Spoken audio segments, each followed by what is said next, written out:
వ్యాపారాలు లేక లేకపోతే కొనుక్కునేవాళ్ళు లేక చాలా ఇబ్బందులు పడుతున్న సమయంలో ఒక 20 లక్షల కోట్ల ప్యాకేజీని భారత ప్రభుత్వం విడుదల చేసింది కొంత నిలబడడానికి. ఆ తర్వాత మళ్ళీ నార్మలైజ్ అయిపోయిన తర్వాత కోవిడ్ అయిపోయి అందరూ మామూలుగా వ్యాపారాలు వ్యవహారాలు ఉద్యోగాలు వచ్చేసిన తర్వాత ఆ ప్రోగ్రాం జరుగుతోంది తప్ప దాని మీద పెద్దగా చర్చ లేదు. మళ్ళీ ఒక 2 రోజుల క్రితం ప్రధాని మోదీ ఆత్మనిర్భర భారత్ గురించి మాట్లాడారు.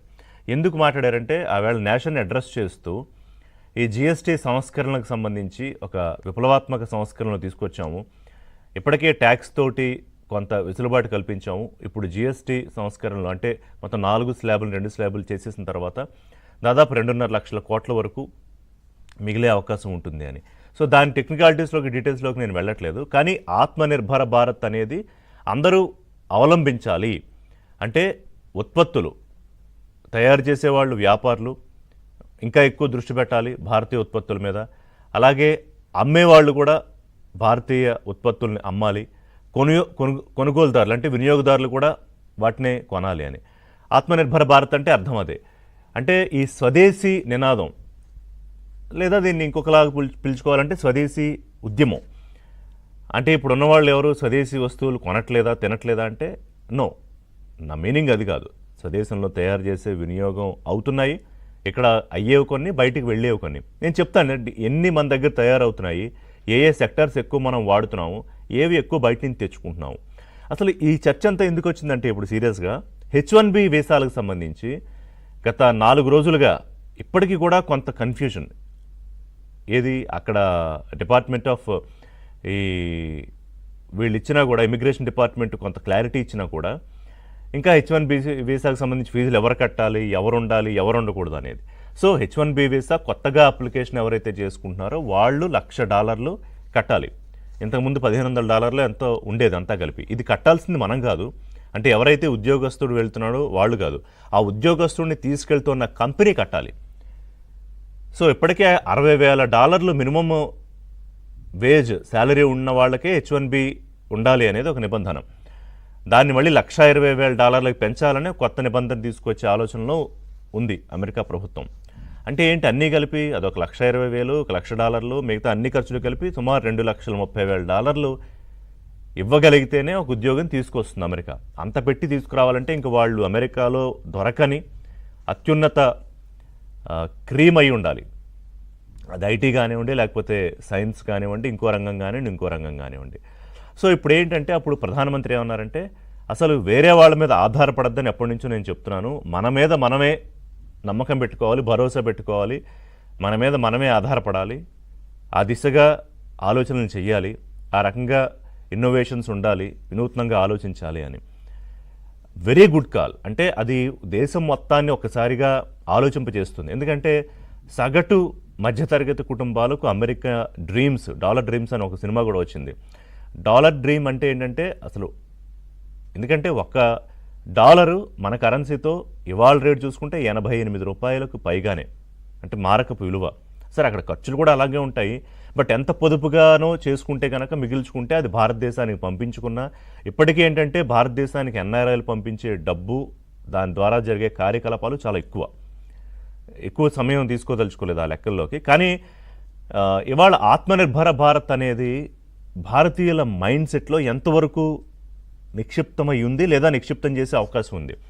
ఇప్పుడు ఇవాళ మనం నిత్య జీవితంలో ఉదయం లేస్తే రాత్రి వరకు వాడే వస్తువులు కానీ, పొందే సర్వీసెస్ కానీ ఏమి చూసుకున్నా కూడా మెజారిటీ అంతా విదేశాలవే, అది కూడా ముఖ్యంగా అమెరికాలోవే.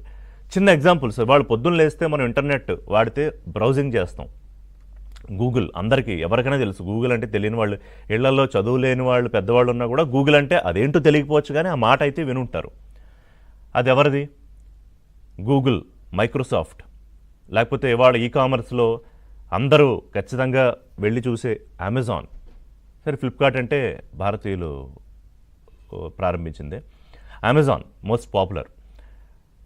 యాపిల్, ఇవాళ యాపిల్ ఫోన్లకు ఉన్న క్రేజు నిన్నగాక మొన్న చూసాం. శాంసంగ్, ఇలా చెప్తే చాలా లిస్ట్ ఉంటుంది.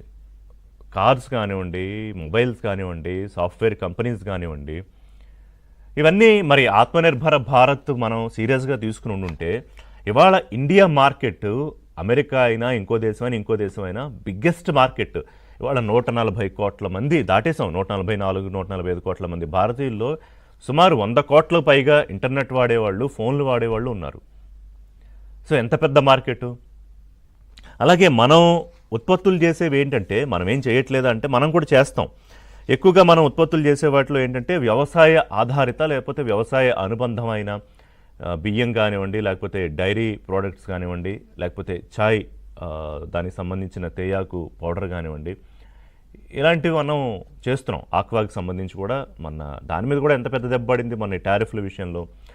కానీ ఇన్నోవేషన్స్ ఎక్కువ ఎందుకు చేయలేకపోతున్నాము? ఇప్పుడు ఏదైనా ఒక గొప్ప ఇన్నోవేషన్ మన ప్రధానమంత్రి కూడా అన్నారు, ఇంకా మనకి ఇంతకాలమైనా భారతీయ సోషల్ మీడియా ఎందుకు లేదు? ఎందుకంటే వాళ్ళ దేనికైనా వాళ్ళ ఎక్స్ అంటే గతంలో ట్విట్టర్, ఇప్పుడు ఎక్స్.